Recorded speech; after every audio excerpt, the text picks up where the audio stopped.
전혀 없네. 사랑의 주내 갈 길 인도하니 내 모든 삶의 기쁨 늘 충만하네.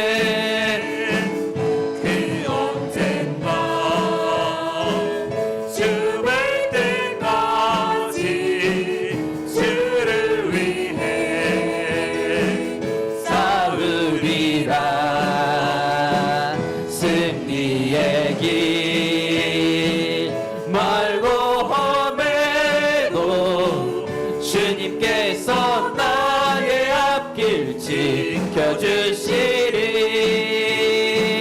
살아계신 주 나의 참된 소망 걱정 근심 전혀 없네. 사랑의 주 내 갈 길 인도하니 내 모든 삶의 기쁨 늘 우리를 죄에서 구하시려 우리를 죄에서 구하시려 주 예수 십자가 지셨으니 기쁘게 부르세 할렐루야. 나 구원 얻었네. 찬송하세 찬송하세 주님 나를 구하셨네. 찬송하세 찬송하세 주가 구원하셨네.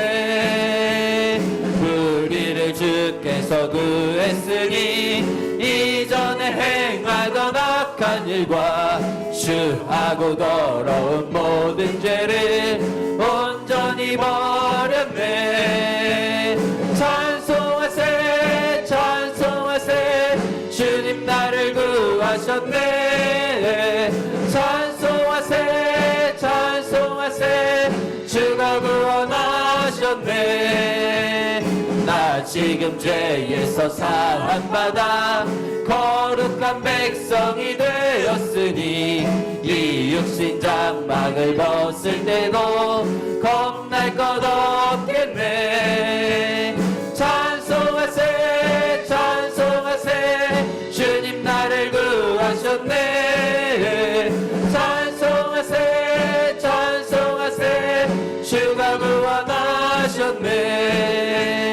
우리가 이 세상 떠날 때에 예수의 손목을 굳게 잡고 영원히 즐거운 천국에서 주와 함께 살겠네. 찬송하세 찬송하세 주님 나를 구하셨네. 찬송하세 찬송하세 주가 구원 찬송하세 찬송하세 찬송하세 주님 나를 구하셨네. 찬송하세 찬송하세 주가 구원하셨네. 아멘. 정말 구원자 되시는 정말 예수 그리스도를 진짜 온전히 찬송하며 나아가기를 소망합니다. 우리 다음으로 표대를 향하여 같이 찬양할 텐데 정말 예수 그리스도께서 우리의 완전한 표대 되신 같이 고백합니다. 내게 유익하던 것을 다 해로 여기네. 구주를 위하여 모두 다 버리네. 모든 것을 잃어버려도 아깝지 않음은 예수를 아는 지식이 가장 고상함이라. 육체를 신뢰하지 않고 겸손한 마음으로 부활의 능력과 고난에 참여하며 그의 죽으심을 본받아 그리스도를 얻고 예수의 안에서 발견되려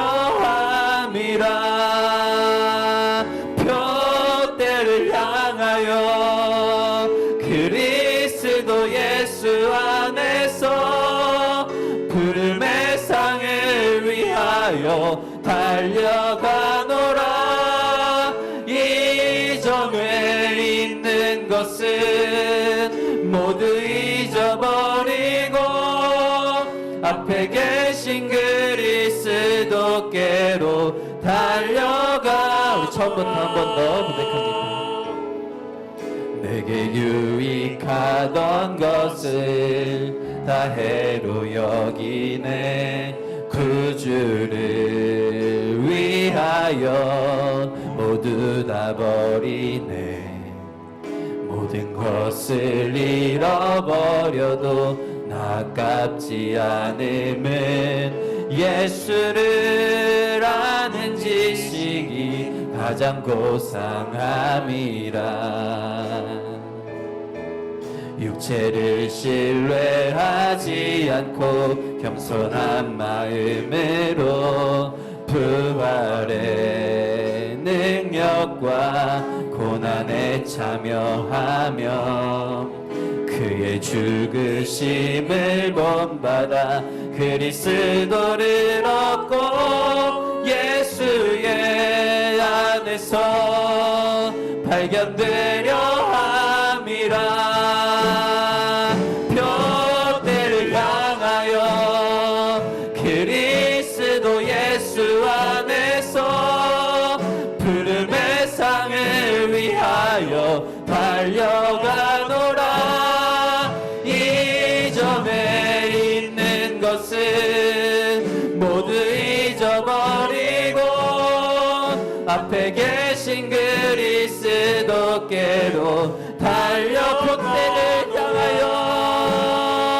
표대를 향하여 그리스도 예수 안에서 푸름의 상을 위하여 달려가노라. 이전에 있는 것은 모두 잊어버리고 앞에 계신 그리스도께로 달려가. 율법에서 난 것이 아니요 율법에서 난 것이 아니요 오직 그리스도를 믿는 믿음으로 난 것이라.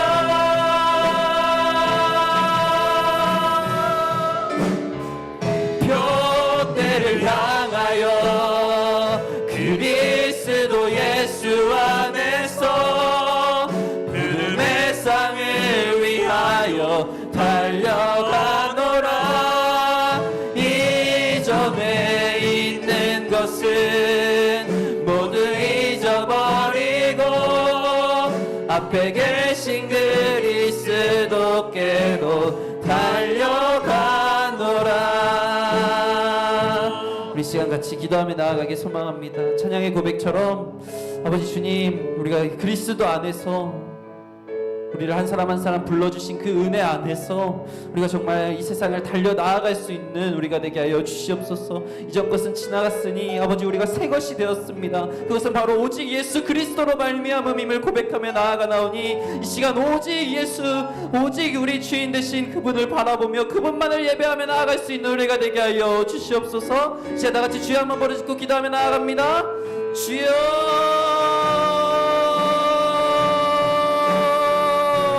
아버지 주님, 찬양의 고백처럼 내게 유익하였던 것을, 내가 아버지 꽉 쥐고 있었던 그것을 이 시간 해로 여기며 내려놓기를 소망합니다. 아버지 주님, 오직 예수 그리스도 그 구주를 위하여 내가 모든 것을 내려놓고 오직 주님만을 예배하며 나아가는 우리가 되기를 간절히 소망합니다. 아버지 주님, 예수 그리스도를 아는 것이, 그분을 예배하는 것이, 그것이 가장 귀한 것임을, 가장 고상한 것임을 고백하며 나아가나오니 아버지 이 시간 예배할 때 오직 주님만을 바라보며 나아갈 수 있는 우리가 되게 하여 주시옵소서. 주여, 이 시간 주님으로 영광 받으시옵소서.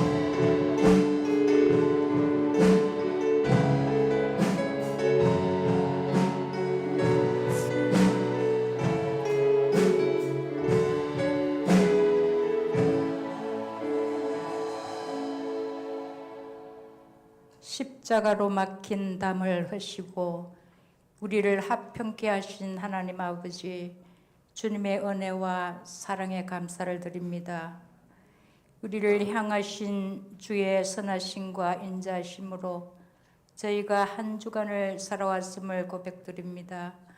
보이지 않는 곳에서 우리를 인도하시는 그 하나님의 사랑을 기억하고 감사하게 하옵소서. 하나님, 한 주간을 주님을 많이 묵상하지 못했습니다. 세상 속에서 세상의 것을 추구하며 살아왔던 저희들의 악함을 용서하여 주시옵소서. 하늘 백성으로서 하늘의 것을 바라보고 소망하며 살아가야 하는데 여전히 이 땅에 매여 살아왔습니다. 세상의 헛된 것을 버리고 온전히 주님을 쫓아 살아가도록 인도하여 주시옵소서. 이 나라의 민족을 불쌍히 여겨주시고 여러 가지 경제적인 문제와 애교와 안보 그리고 문화 모든 영역에서 하나님의 주권이 드러나게 하시고 주의 선한 통치가 이루어지게 하여 주시옵소서. 마지막 때에 귀하게 쓰임받는 이 나라가 되게 하여 주시옵소서. 주일학교 학생들에게 은혜를 내려주셔서 매주 듣는 말씀을 통해서 말씀의 씨앗이 아이들의 심령에 잘 심어지게 하시고 풍성한 결실을 맺을 수 있도록 역사하여 주시옵소서. 세상에 감당치 못하는 믿음의 자녀들로 세워주시옵소서. 수고하고 헌신하는 교사들에게 은혜를 더하시고 영적 어머니의 역할을 잘 감당케 하여 주시옵소서. 무엇보다도 학생들을 위해서 진심으로 기도하는 동력자들로 세워주시옵소서. 담임 목사님 청변 절차가 하나님의 방법으로 바르고 은혜롭게 진행되기를 간절히 소망합니다. 교회 설립 기념주일 성경 퀴즈 대회를 통하여 더욱 말씀을 가까이 할 수 있는 은혜를 내려주시옵소서. 이 시간 목사님 주의 말씀을 선포하십니다. 성령께서 함께 해주시고 듣는 자나 전하는 자가 모두 은혜의 시간이 되게 하여 주시옵소서. 무엇보다도 듣는 귀와 깨닫는 마음을 주셨소. 말씀을 바로 듣고 바로 깨달아 열매 맺게 하여 주시옵소서. 예배의 시종 온전히 주님께 의탁하오며 이 모든 것 살아계신 예수님의 이름으로 기도드렸습니다. 아멘.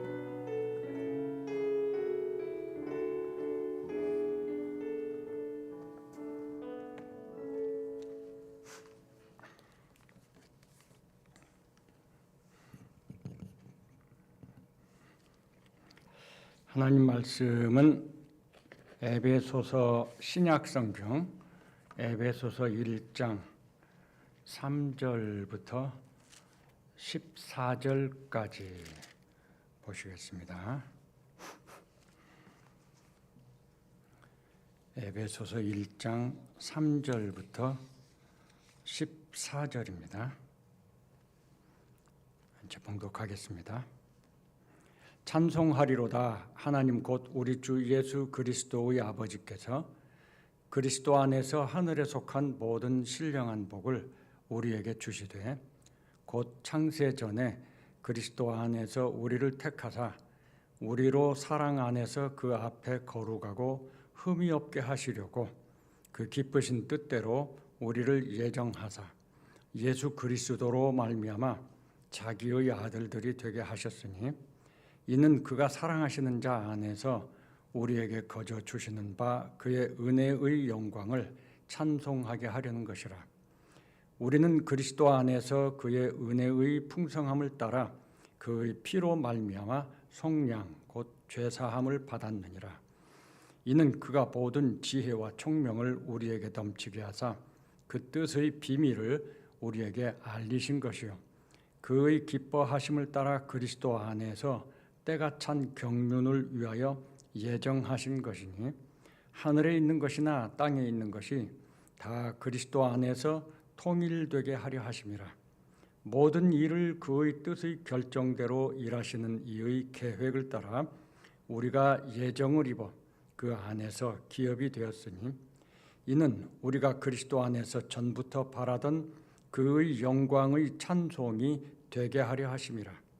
그 안에서 너희도 진리의 말씀 곧 너희의 구원의 복음을 듣고 그 안에서 또한 믿어 약속의 성령으로 인치심을 받았으니 이는 우리 기업의 보증이 되사 그 얻으신 것을 속량하시고 그 영광을 찬송하게 하려 하심이라.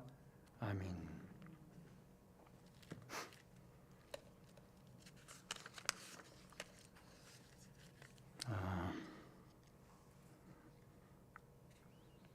예배소서 1장에 오늘 읽은 말씀은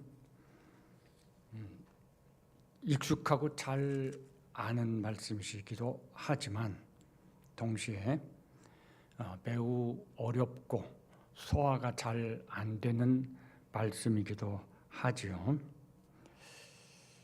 우리는 이 말씀을 가지고 여러 번 아마 설교를 들었을 것 같아요. 그래서 아마 우리 대부분의 성도님들은 이 말씀을 보면 맨 먼저 생각나는 게 있을 거예요. 그리스도 안에서. 우리 예수 그리스도 안에서 우리의 구원이 이렇게 계획되고 성취됐다. 그래서 그리스도 안에서가 핵심 되는 것으로 이렇게 기억하고 있죠. 오늘 낮에 우리 담임 목사님이 자기 확신을 내려놓으라고 하셨는데 꼭 오늘 이 오후 시간을 위해서 하신 말씀 같아요.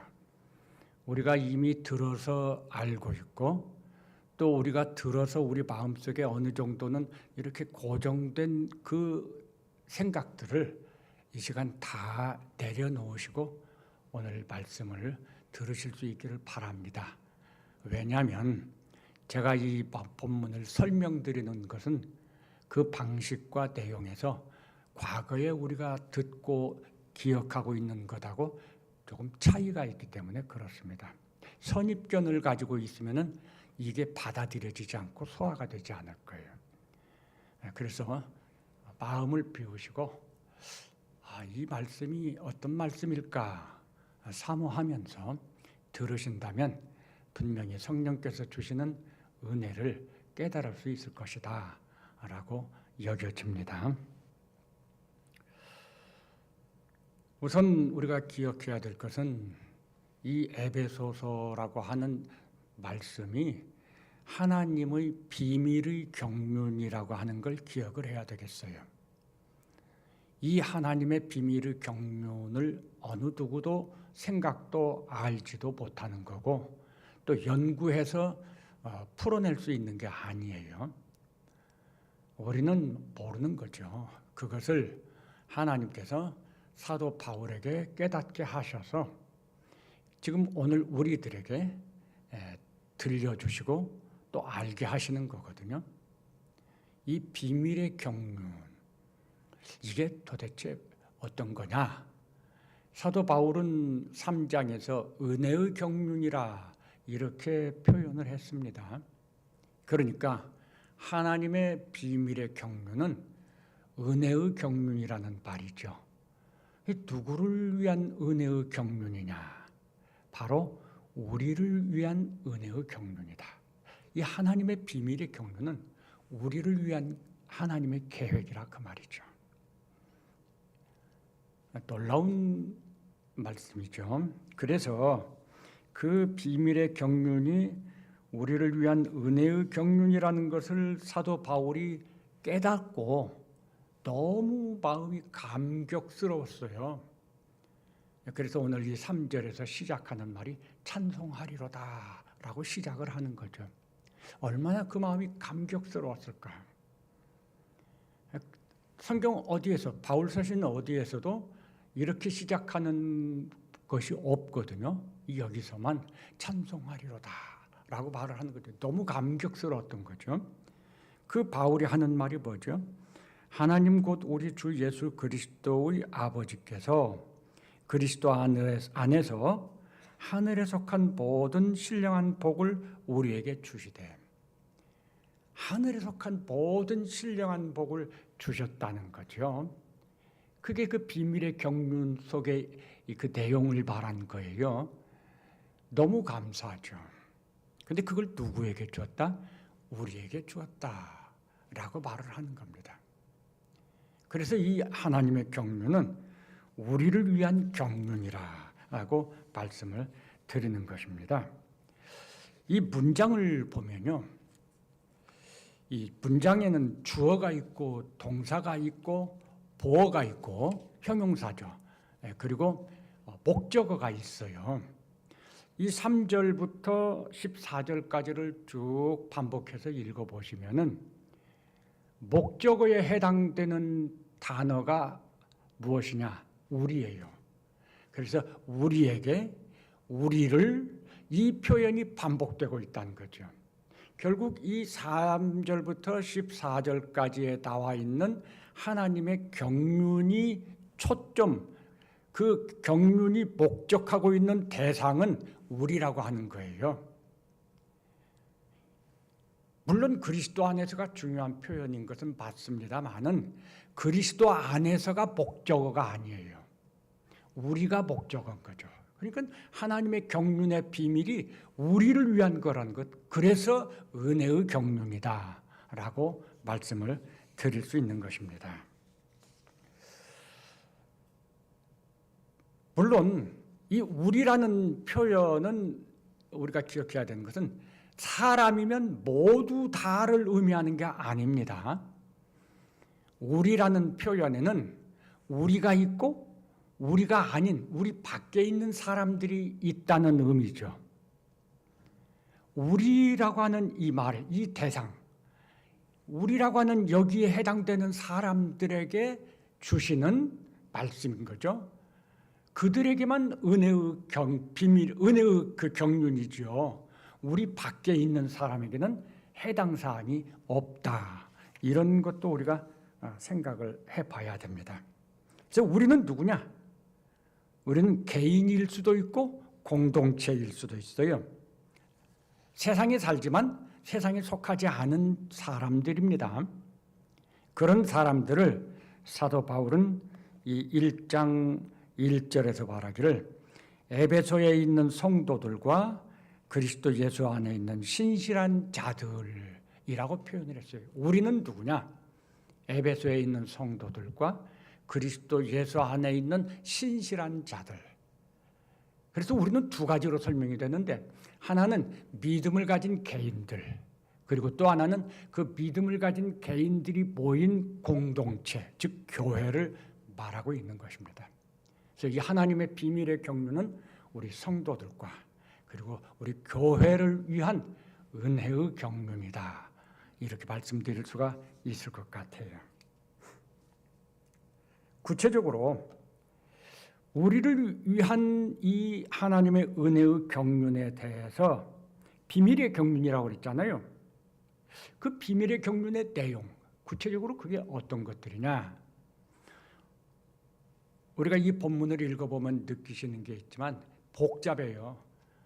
본문이 이렇게 단문으로 딱딱 떨어지질 않고 줄줄줄줄 이어서 긴 복문 형태로 되어 있기 때문에 이거를 정말 잘 이해하는 것이 좀 어렵고, 또 이걸 전부를 다 설명하는 것도 굉장히 시간이 많이 필요해요. 제가 이 본문을 가지고 그렇게 하려면 아마 1시간 가지고 모자랄 거예요. 그래서 저는 오늘 이 말씀을 몇 가지 중요한 단어들, 근데 그 단어들은 우리가 항상 궁금해하고 수없이 많은 질문과 논쟁을 일으키는 그런 것들이거든요. 이 몇 가지 단어들을 중심으로 해서 이것이 은혜의 경륜이다라고 하는 것을 설명을 하려고 합니다. 첫 번째로 우리가 살펴봐야 될 단어는, 표현은요, 창세 전에라고 하는 표현입니다. 창세 전에 4절을 보시면요, 창세 전에 그리스도 안에서 우리를 택하사, 이런 말씀이 있어요. 또 5절에도 보면요, 그 기쁘신 뜻대로 우리를 예정하사. 그런데 사실 이 예정이라는 표현과 관련해서 창세 전에라는 이 표현이 생략되어 있어요. 그래서 창세 전에 우리를 택하사, 그리고 창세 전에 우리를 예정하사. 우리는 누구죠? 우리 믿는 성도들이죠. 이렇게 설명이 됩니다. 그러면 이 하나님의 비밀의 경륜과 관련해서 창세 전에라고 하는 이 표현이 가르쳐 주는 게 뭘까요? 시간을 가르쳐 주는 것입니다. 창세 전에 이 시간이 어떤 시간일까요? 아직 사람들이 창조되기 이전의 시간을 말하는 거예요. 사람들이 창조되기 이전의 시간을 말한다고 하는 것은 이 하나님의 택하심이나 예정하심이라고 하는 것이 어떤 개인과 관련된 문제가 아니라는 것을 나타내고 있는 것입니다. 우리가 흔히 오해하는 것이 이 택하심이 어떤 개인의 구원, 예정이 그런 구원과 관련된 것으로 이해하고 또 설명을 하기도 해요. 그러면 창세 전에 우린 존재하지 않았어요. 아직 사람이 창조되지 않았을 때입니다. 그런데 그때 무슨 우리들 개인에 대한 예정이 있고 선택이 있을 수 있겠습니까? 아직 사람이 존재하지도 않는데. 창세 전에 이 말이 시간을 가르쳐 주는데 이 시간은 언제를 의미하느냐? 사람이 창조하기 이전 시간을, 사람 창조 이전 시간을 말하는 거죠. 이것은 창세기 1장의 내용을 지금 여기에서 설명하고 있는 거예요. 창세기 1장을 기억해 보세요. 하나님께서 5일 동안에 여러 가지 창조물들을 창조하셨습니다. 그리고 이제 맨 마지막에 사람을 창조하실 차례예요. 그런데 하나님께서 그 창세기 1장에 보면은 삼위 하나님께서 사람 창조와 관련해서 의논하셨습니다. 그리고 결정했습니다. 그 의논과 결정의 결과로서 창조하신 한 존재가 있는데 그게 바로 사람입니다.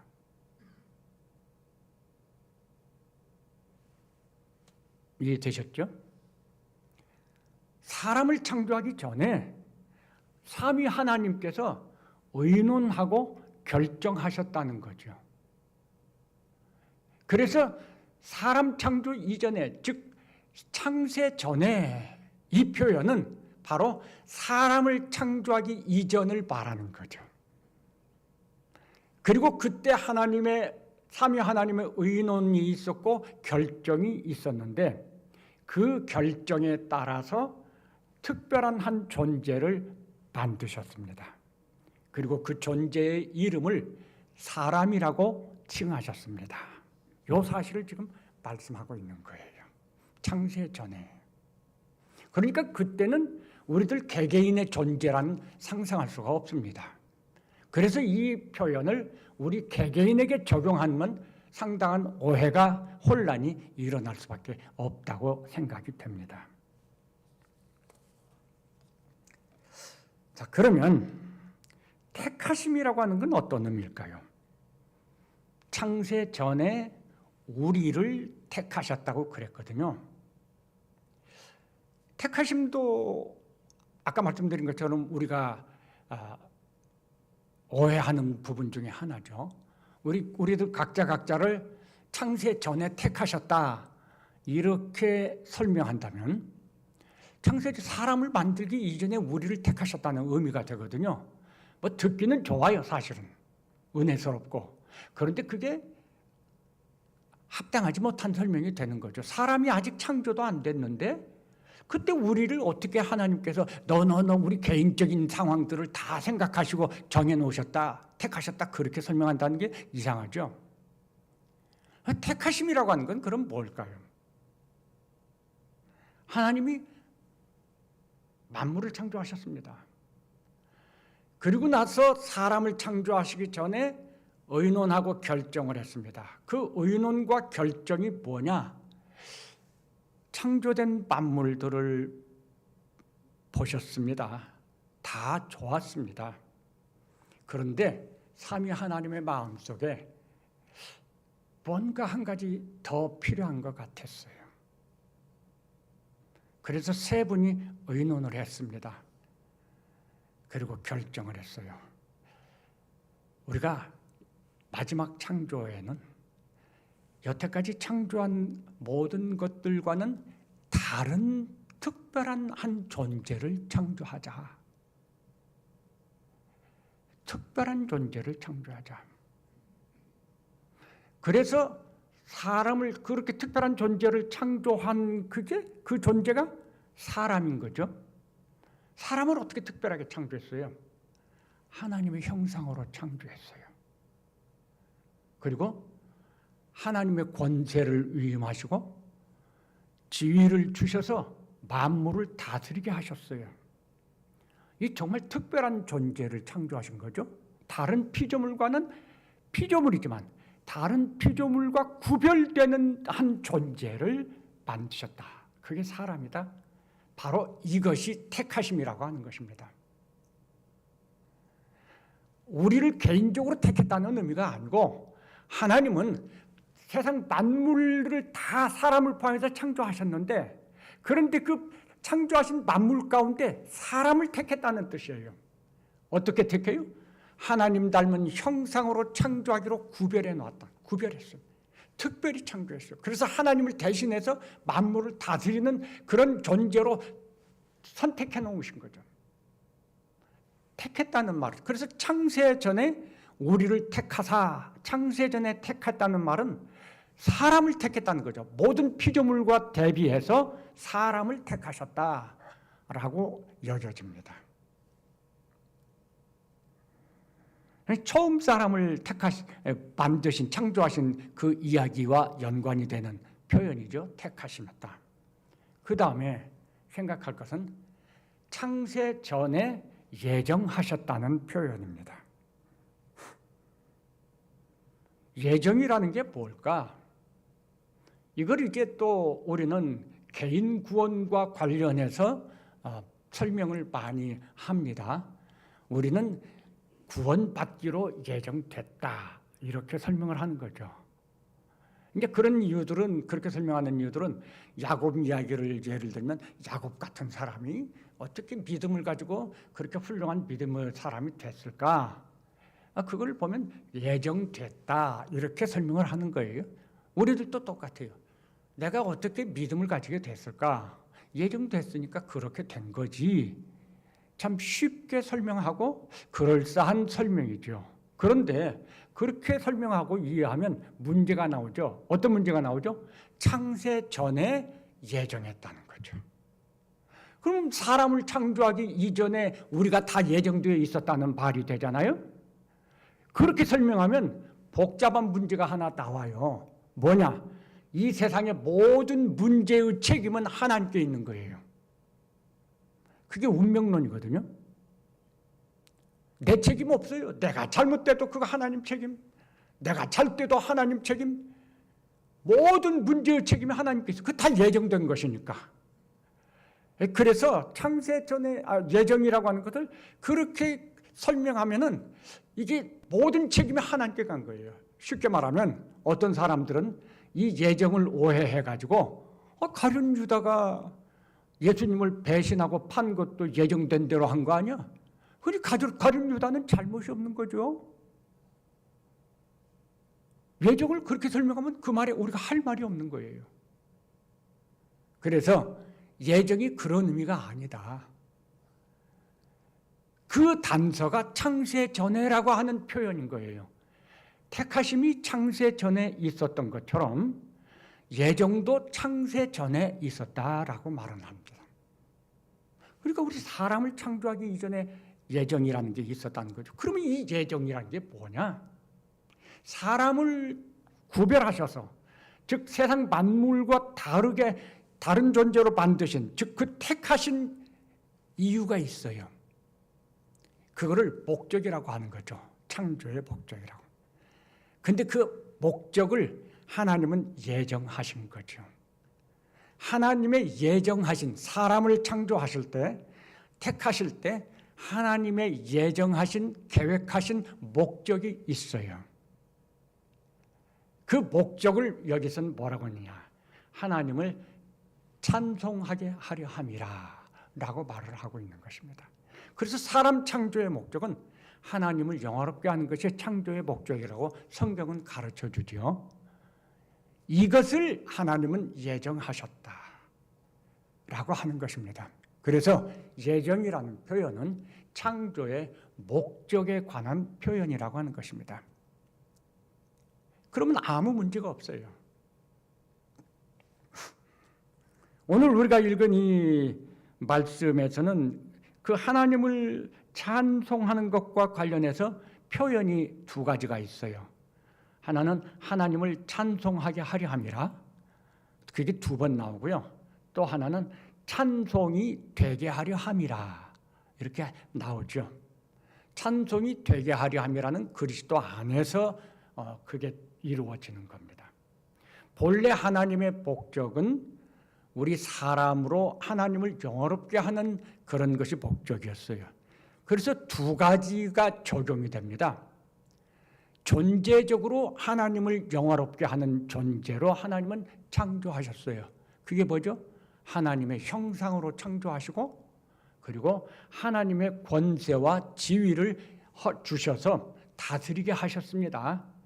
그래서 사람은 존재 자체가 하나님을 영화롭게 하는 존재였었습니다. 근데 그것이 죄를 지어서 죄인이 되므로 그 형상을 잃어버렸거든요. 존재적으로 하나님을 영화롭게 할 수 없게 됐어요. 그래서 우리가 죄인이 하나님을 영화롭게 하기 위해서는 먼저 존재가 존재적으로 회복이 돼야 돼요. 그것을 여기서는 찬송이 되게 하려 함이라라고 표현을 하고 있는 것입니다. 이렇게 존재적으로 회복이 되어야만 그가 그의 삶을 통해서, 그의 모든 일상과 행위를 통해서 하나님께 영광을 돌리게 되는 것입니다. 적극적으로 돌릴 수가 있게 되는 거죠. 그것을 찬송하게 하려 함이라, 이렇게 말씀하고 있는 것입니다. 그래서 사람을 창조하신 그 목적, 사람을 향해서 예정하신 그 목적이 뭐냐? 사람이 하나님을 영화롭게 하는 목적을 가지고 있는 거죠. 그걸 예정해 놨어요. 그래서 본래 창세기 1장과 2장에서는 사람은 존재적으로 하나님을 영화롭게 하고, 그리고 사람에게 주어진 일상과 이 생활을 통해서 하나님께 영광을 돌릴 수가 있었습니다. 이것이 창세기 1장과 2장의 이야기고, 그게 오늘 택하심과 예정과 연결된다라고 지금 말씀을 드리고 있는 것입니다. 그러면 이제 세 번째로 우리가 이해해야 될 바는, 하나님의 경륜은 우리를 위한 경륜이라고 그랬죠. 은혜의 경륜이라고 그랬죠. 우리라는 표현이 있어요. 우리에게 복을 주시되, 우리를 택하사, 우리를 예정하사, 우리에게 거저 주시는 바 그의 은혜의 영광을 찬송하게 하려는 것이라. 우리가 목적어라고 그랬잖아요. 우리가 중요한 표현인 거예요. 그러면 이 우리가 누구냐? 물론 아까 말씀드렸습니다만, 본래는요, 하나님께서 사람을 창조하셨을 때, 즉 사람을 택하시고 예정하신 하나님의 의논과 결정의 결과로서 사람을 창조하셨을 때, 그 처음 사람은 존재적으로, 그리고 그의 삶 속에서 하나님을 영화롭게 하는 존재였습니다. 그런데 그 사람에게 어느 날 사탄이 와서 악의 씨를 뿌렸습니다. 사람 안에 두 개의 씨가 생긴 거죠. 사람이 하나님께서 창조하셨을 때의 그 선함을 통해서 계속 그렇게 살았더라면, 즉 선악과를 따먹지 않고 하나님과의 계약을 위반하지 않았더라면 좋았었을 것 같아요. 근데 그때 사람이 자기 안에 새롭게 심겨진 악의 씨의 지배를 받아서, 그래서 그만 범죄하게 됩니다. 그래서 사람이 죄인이 됐어요. 처음 사람은 하나님의 택함과 예정 가운데서 존재했지만, 그런데 처음 사람 이후에 죄인이 된 다음에는 그의 후손에는 두 종류의 사람이 나오게 되는 거죠. 악의 씨를 품고 있는 사람, 선한 씨를 품고 있는 사람, 이렇게 두 종류의 씨로 구분이 됐어요. 그리고 역사상 이 두 종류의 씨는 항상 존재해, 사람 안에, 개인 안에 존재하고 있는 거죠. 노아의 홍수 때 모든 사람들이 부패하고 타락해서 다 멸망받고 노아와 그 세 아들이 살았죠. 그들이 살아난 이유가 뭐죠? 그들은 믿음이 좋았다는 거예요. 그 시간에 그들이 믿음이 좋았다는 말만 가지고 생각하면 그들 안에는 악의 씨가 없을 수 있겠다는 생각을 할 수 있어요. 그런데 실제는 그러질 않았어요. 그 후손들은 번창하는데 급속히 다시 부패하고 타락하고 죄를 범하거든요. 그런데 그 노아가 술주에 잠이 들었을 때 그 아버지의 그 벗은 몸을 보고 이렇게 비판적이 되었던 아들만 악한 씨가 있었던 게 아니에요. 노아의 세 아들의 후손들이 전부 다 악한 씨가 있었다는 거죠. 자, 이게 무슨 문제를 가지고 있느냐? 분명히 이 사람들 속에는 하나님께로부터 주어진 선한 씨가 있어요. 그런데 현실에서 보면은 악한 씨가 또 있다는 거죠. 분명히 하나님의 계보에 속한 선한 씨가 있어요. 처음 사람의 계보에 속한, 택함받고 예정받은 이 계보에 속한 씨가 있는, 그런 씨를 가진 사람이 있는 거죠. 그런데 그걸 찾을 수가 없어요. 그걸 분간할 수가 없는 거죠. 여기에 이제 문제가 있어요. 우리라고 하는 표현은 그러면 어떤 의미를 가진 거죠? 그렇게 섞여 있는, 분간하지 할 수 없는 이 사람들 속에서 예수 그리스도 예수를 믿는 신실한 자들이라는 표현이 있죠. 그런 사람들 속에서 믿는 사람들이 일어나요. 그 믿는 사람들을 말하기를 우리라고 정리해서 표현한 것입니다. 그리고 믿지 않는 사람들은 우리 밖에 있는 사람들이에요. 다른 말로 표현하면 우리는 알곡이고 우리 밖에 있는 사람들은 가라지예요. 우리는 처음 사람을 창조할 때 택하고 예정하신 그 처음 사람의 계보에 속한 것이고, 우리 밖에 있는 사람들은 처음 사람의 계보에 속하지 않고 중간에 악한 씨가 뿌려져서 거기에서부터 나와진 그런 사람들인 거예요. 대표가 가인과 아벨이라고 하는 것이죠. 자, 세상에는 이렇게 우리가 있고 우리 밖에 있는 사람들이 있는 거예요. 분명히 하나님의 비밀의 경륜은 우리를 위한 거죠. 즉 믿는 사람들을 위한 거예요. 지금 이 1장에서 말하고 있는 것은 이 우리라고 하는 이 존재를 위해서 하나님이 어떤 경륜을 가지고 있었는가 하는 걸 보여주고 있는 거예요. 그래서 이 우리가 흔히 하는 말 속에 하나님의 잃은 양을 찾는다는 표현이 있죠. 하나님의 잃은 양을 찾는다는 게 뭐였죠? 택함받고 예정받았던, 그래서 창조된 처음 사람의 계보를 따라서 이 세상에 존재하는 사람들.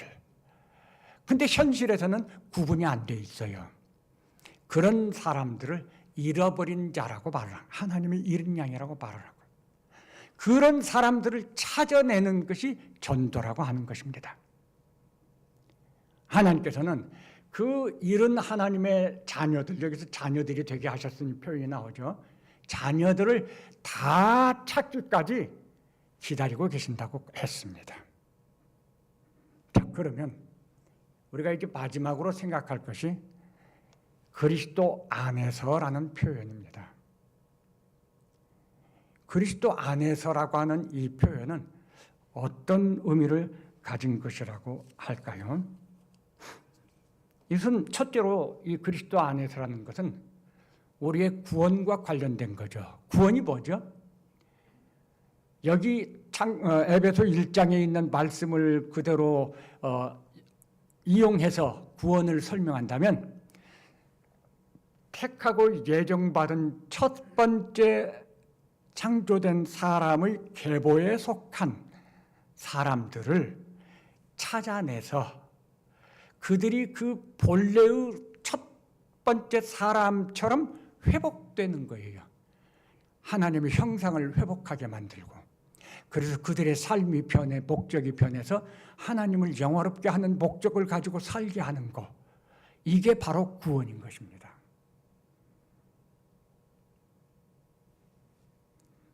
그리스도 안에서란 이 표현은 바로 그렇게 회복되어서 우리가 우리 속에 포함되는, 우리가 되는 그 방법에 있어서 유일하게 그리스도가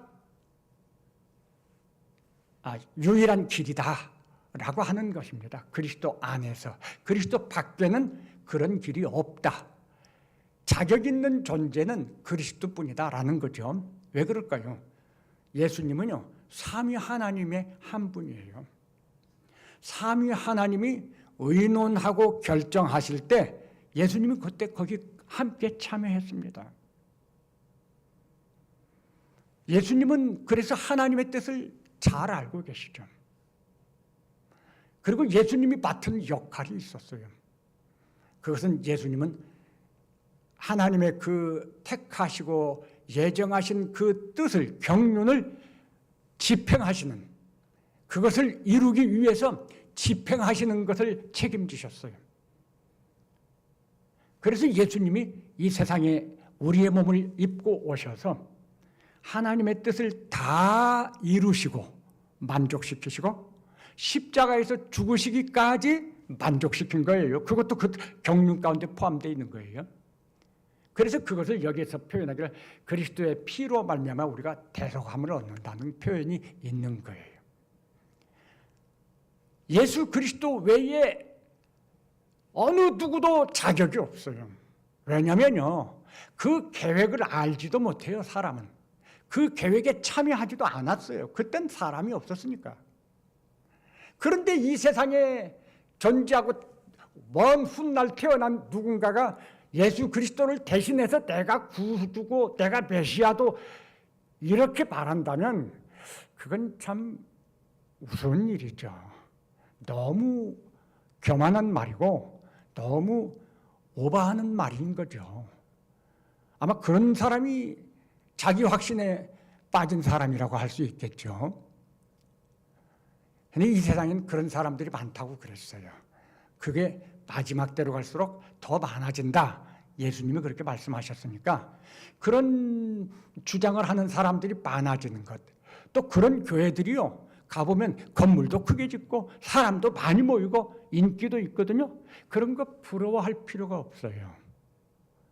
왜냐하면 그게 마지막 때의 징조이기 때문에 그래요.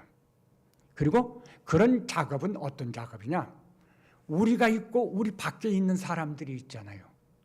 예수 그리스도를 통해서 우리가 존재하게 된다면 그 외에 다른 사람들을 통해서는 우리 밖에 있는 사람들이 하나로 모이게 돼 있거든요.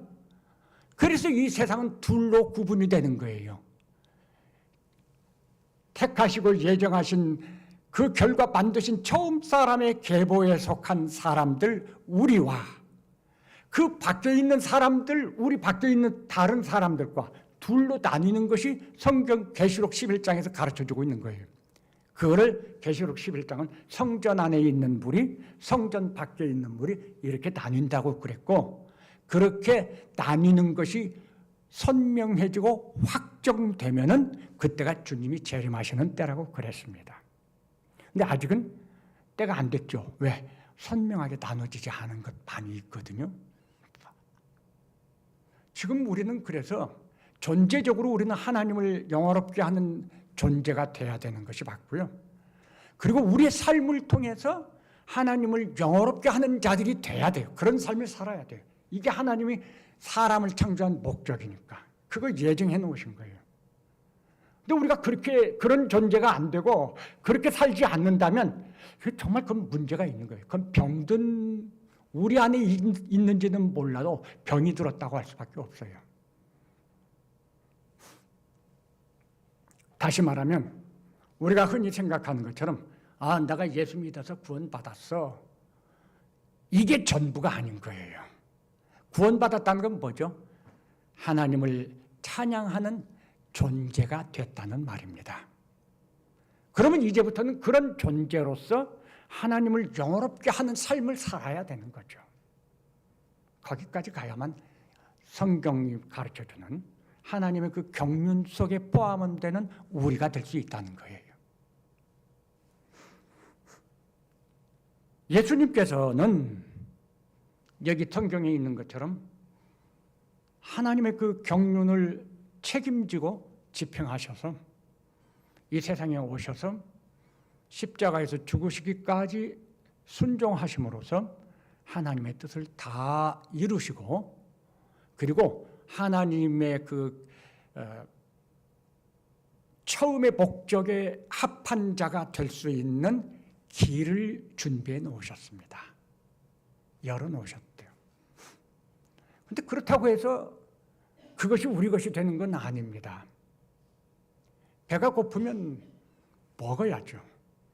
눈앞에 먹는 것이 있어요. 먹는 것이 있지만 그걸 먹지 않으면 배가 불러지지 않죠. 이 먹는 것이 필요한 거예요. 그거를 성령의 인치심이라고 표현한 것입니다. 예수님께서 모든 걸 준비하고 이루어 놓으셨습니다. 유일하게 그리스도 안에서라고 하는 이 표현밖에 없어요. 예수님은 유일하신 분인 거예요. 그분이 다 준비해 놓으셨습니다. 그리고 성령께서는 어떤 일을 하시죠?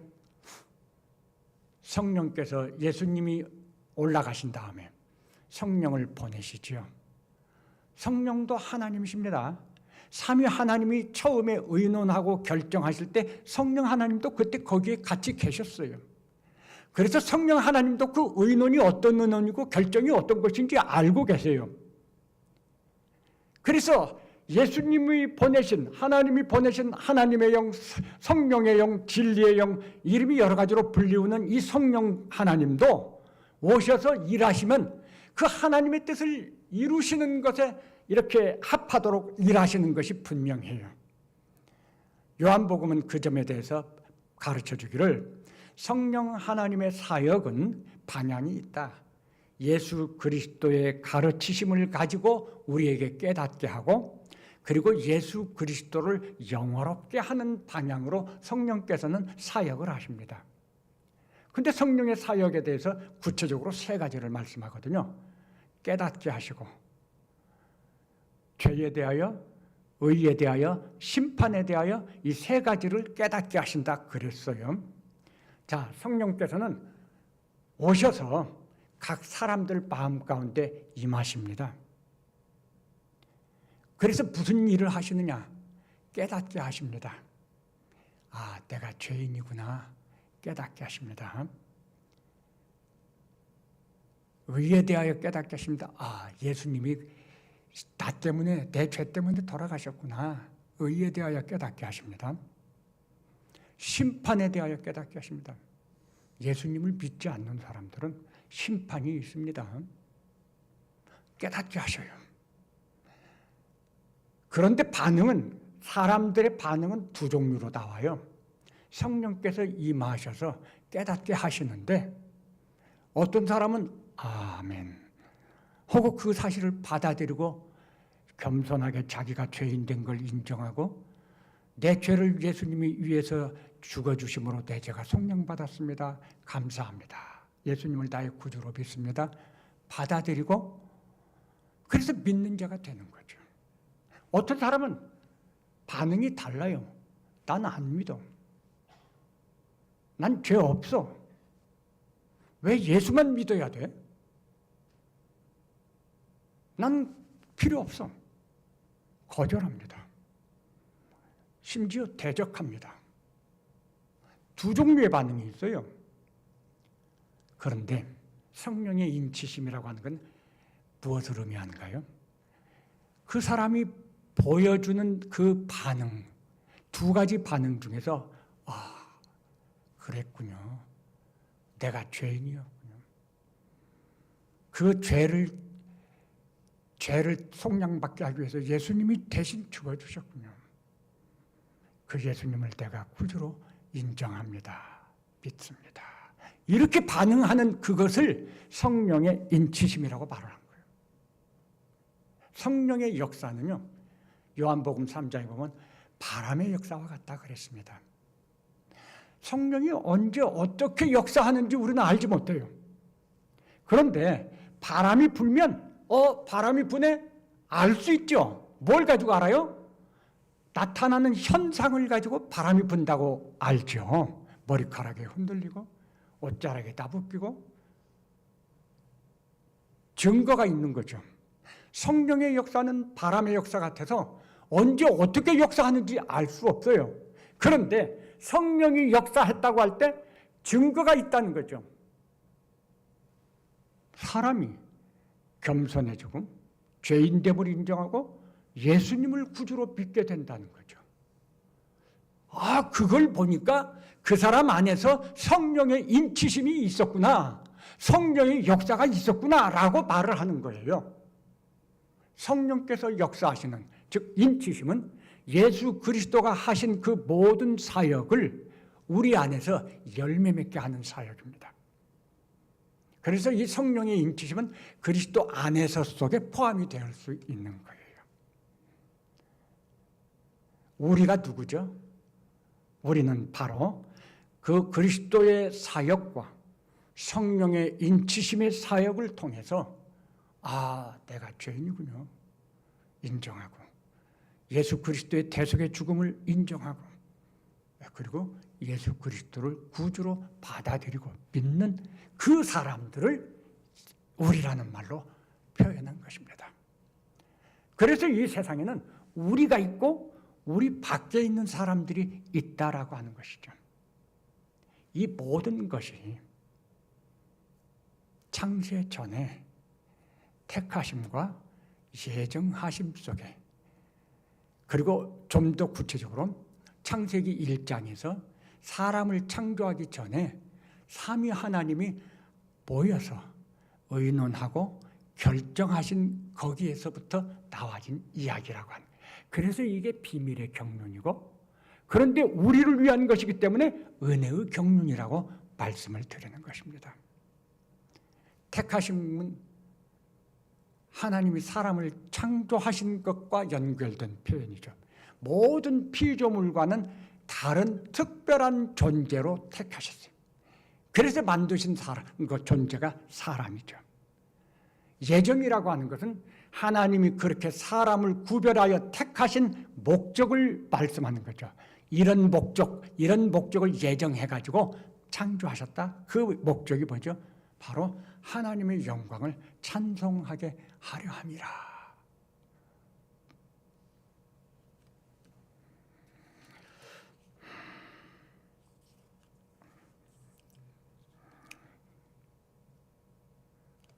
정리해 보겠습니다.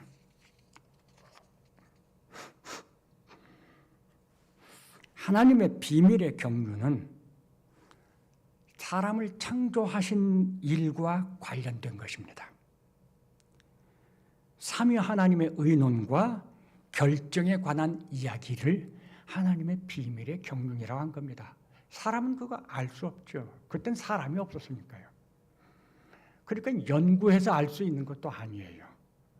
기도 많이 하면 알 수 있는 것도 아닙니다. 이런 것은 하나님께서 사도 바울에게 깨닫게 해주셔서 우리한테 전해 주었기 때문에 이런 것이었구나 라고 우리가 알 수 있는 것입니다. 하나님의 비밀의 경륜은 우리를 위한 은혜의 경륜입니다. 여기에서 우리는 누구라고요? 성도들, 삼위 하나님의 계획과 성도들과 그리스도 예수를 믿는 신실한 자들이라고 말씀을 드렸죠. 현실 세상에는 우리 안에 있는, 우리가 있고 우리 밖에 있는 두 종류의 사람들이 있습니다.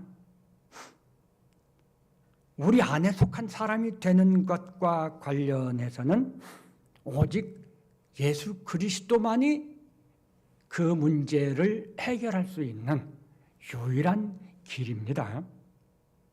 사람은 어느 누구도 이 일에 자격이 없습니다. 할 수 있는 능력도 없고요. 우리와 관련한 하나님의 택하심과 예정이 성취된다는 것은 무엇일까요? 전적으로 그리스도 안에서 우리에게 주어지는 것인데, 그 결과로서 우리가 하나님의 형상을 회복하여서 정말 창조의 원래 창조하신 목적의 사람이 되는, 존재적으로 그런 존재가 되어서 그의 삶을 통해서 그 목적을 달성하는 일에 헌신하는 그런 삶을 산다는, 그런 것을 말하는 거죠. 우리가 한번 생각해 보시기 바랍니다. 오늘 여기 앉은 우리는 여기서 말하는 우리에 해당이 되는 겁니까? 에베소 1장에서 말하는 이 우리, 이 속에 우리는 있나요? 마땅히 있어야 된다고 생각합니다. 그런데 아직 불확실하거나 좀 흔들리는 분이 있다면 정말 이 말씀을 음미하면서 깨닫고, 성령께서 깨달음을 주시고 또 마음 가운데 확신을 가질 수 있도록 기도하실 수 있기를 바랍니다.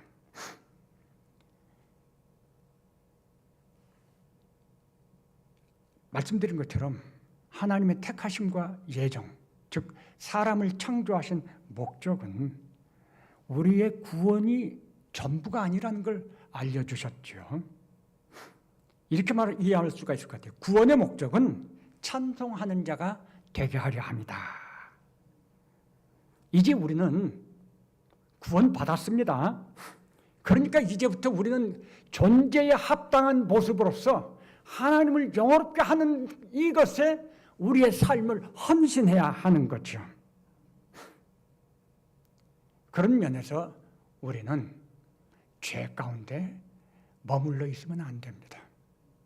그러면 하나님의 영광을 찬송하며 살 수 없으니까요.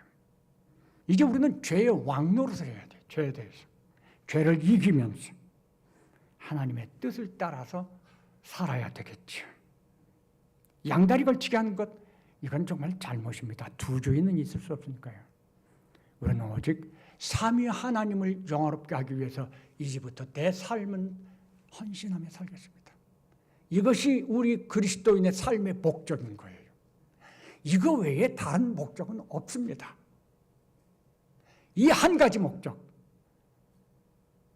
근데 우리들이 각자 직업도 다르고 삶의 환경도 다르고 다 다르죠. 그것은요, 우리에게 주어진 환경과 우리에게 주어진 일들을 통해서 또 그 속에서 하나님을 영화롭게 하라고 하는 것이죠. 하나님을 영화롭게 하는 방법은 똑같은 게 아닙니다. 사람이 개성이 다르듯이 수없이 많은 성격을 가진 사람들이 있고 수없이 많은 일들이 있고 수없이 많은 삶의 환경이 있잖아요. 그런 모든 환경, 모든 일, 그런 가운데서 우리들은 주어진 그 처소에서 하나님을 영화롭게 하는 자가 되어야 하는 것이죠. 목적은 한 가지예요. 하나님을 영화롭게 하는 것. 우리는 하나님을 영화롭게 하고 찬송하는 자로 살겠습니다.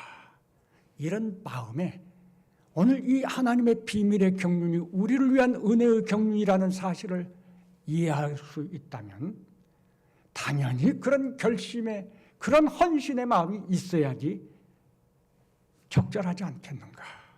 저는 그렇게 생각을 합니다. 생각들을 많이 하시고 오늘 이 설명은 처음 말씀드린 것처럼 그동안에 우리가 알고 있는 설명과는 상당히 차이가 있죠. 성령께서 우리의 마음 가운데 깨달음과 인도하심을 주시고 정말 우리를 통해서 우리를 창조하시고 또 그리스도 안에서 불러내시고 우리를 이렇게 놀라운 은혜를 주신 그런 하나님의 뜻들을 이루어가는 우리 성도들이 되기를 바랍니다. 기도하시겠습니다.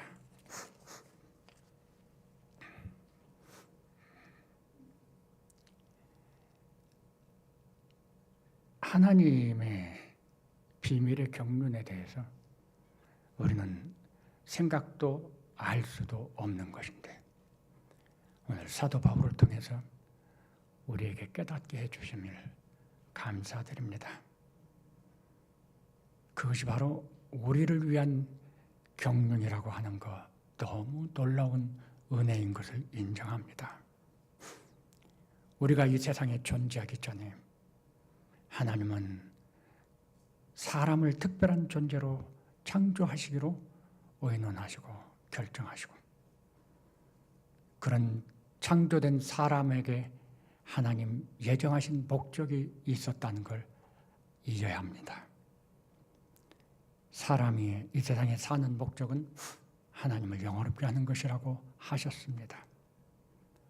오늘 그렇게 하나님이 창조하신 처음 사람의 계보에 속한 우리가 된 저희들입니다. 이제는 우리의 삶의 목적을 하나님을 영화롭게 하는 여기에 초점을 맞추고 우리는 존재로서 그런 하나님을 영화롭게 하고 우리의 성품과 인격을 통해서 하나님을 영화롭게 하고 우리의 삶을 통해서 하나님을 영화롭게 하는 그런 삶을 살 것을 결심하고 다짐합니다. 하나님께서 우리 안에서 하나님의 그 창조의 목적을 이루시옵소서. 그리고 하나님과 더불어 영원한 교통 가운데 살면서 하나님을 기뻐하며 은혜 안에 사는 은혜를 주시옵소서. 아버지 하나님, 우리로 인해서 우리의 가족들, 우리의 친척들, 우리의 이웃들이 삶이 변하고 존재가 변하는 그런 놀라운 은혜도 허락해 주시옵소서. 우리 주변에는 아직도 하나님의 잃은 양들이 있습니다. 그래서 하나님 아직도 오시는 것을 미루고 계신다고 하는 걸 압니다. 저희들이 하나님의 그 잃은 양, 마땅히 우리와 함께 해야 될 우리에 속해야 될 그 양들 찾는 일에 우리의 마음과 정성과 힘을 쏟아서 하나님을 기쁘시게 하는 삶을 살 수 있게 하시옵소서. 우리가 부족하고 연약한 것을 아시는 주님, 하나님의 뜻을 따라서 사는 저희들이 되기에 정말 합당하도록 능력도 힘도 지혜도 허락하시고 믿음을 더하여 주시옵소서. 감사드리고 예수님의 이름으로 기도합니다. 아멘. 지금은 우리 구주 예수 그리스도의 은혜와 하나님 아버지의 크신 사랑과 성령 하나님의 감동 감화 충만 교통하심이 오늘 신실한 믿음을 가지고 우리 안에 속한 모든 성도들과 또 그 가정과 또 우리 교회 위에 영원토록 함께 계실지어다. 아멘.